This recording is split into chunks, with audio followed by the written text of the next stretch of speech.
it's Whitney. Now today's vlog is going to be a wee bit different. It will be a review video, but you're used to seeing me review dolls, objects, clothes, that sort of thing. I've never really reviewed a TV show or a book, so I decided to start reviewing specifically manga and anime. I've kind of felt like over the past little while that I just didn't know enough about manga or anime. I would really like to start reading and watching this sort of thing. So I decided to watch what everyone was talking about, and that is Attack on Titan. And I'm going to do a little bit of a system so that you know exactly how much I did like this anime.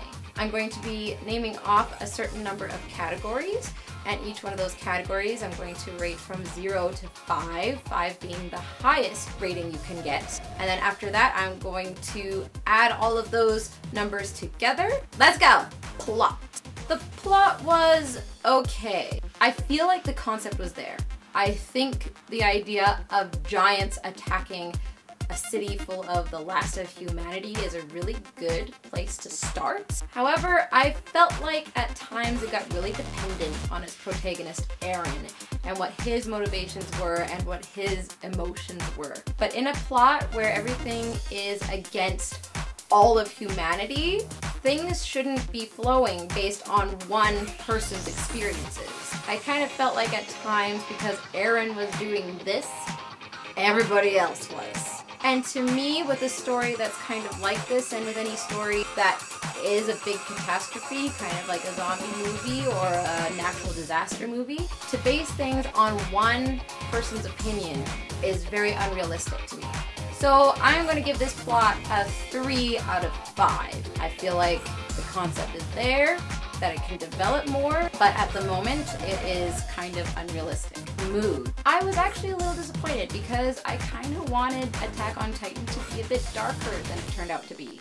It does sit in the horror genre quite stably, yes, and the gore is pretty intense at times. But to someone who really loves scary shows and movies, Attack on Titan definitely sits on the lighter end of the horror spectrum.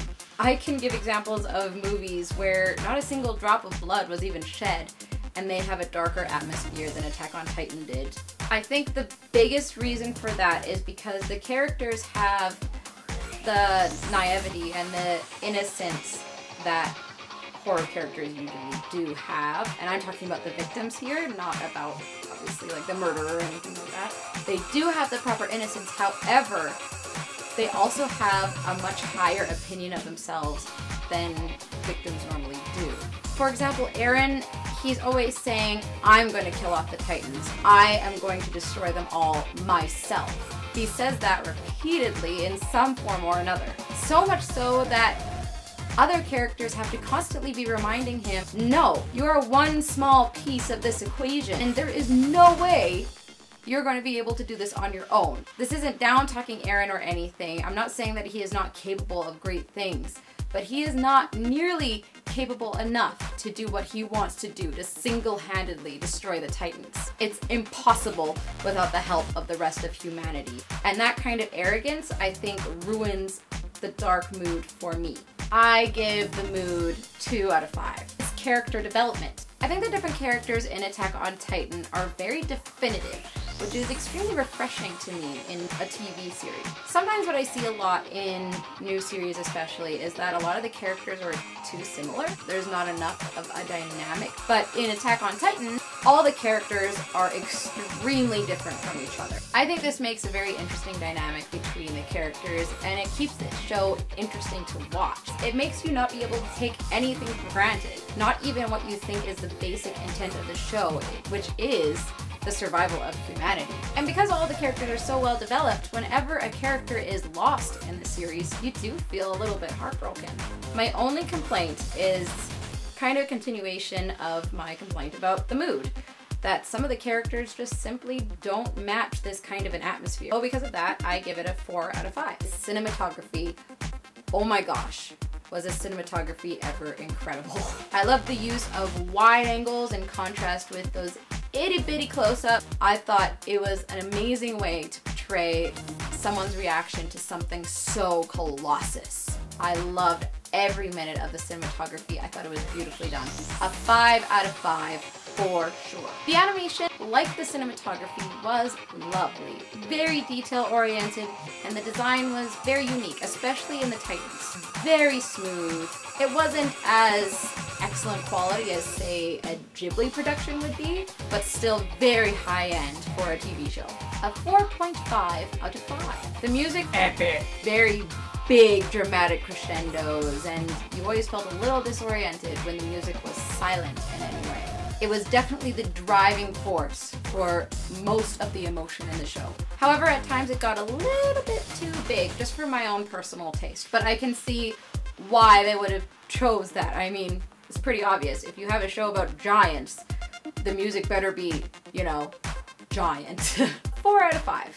Simply because it wasn't my own preference at some points. The voice acting. The Japanese voice acting is pretty good. I wouldn't say it's the best I've ever heard. They suited the character's appearance and their personality quite well. They made sure that their voices were sitting in the right place in their throat. My only issue is that there was a lot of unnecessary yelling in this show. And there were points where I thought that a really distinct whisper would have made more of an effect than a bellow.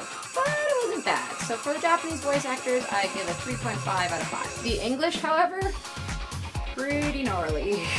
Particularly in the case of Aaron. What was up with that guy?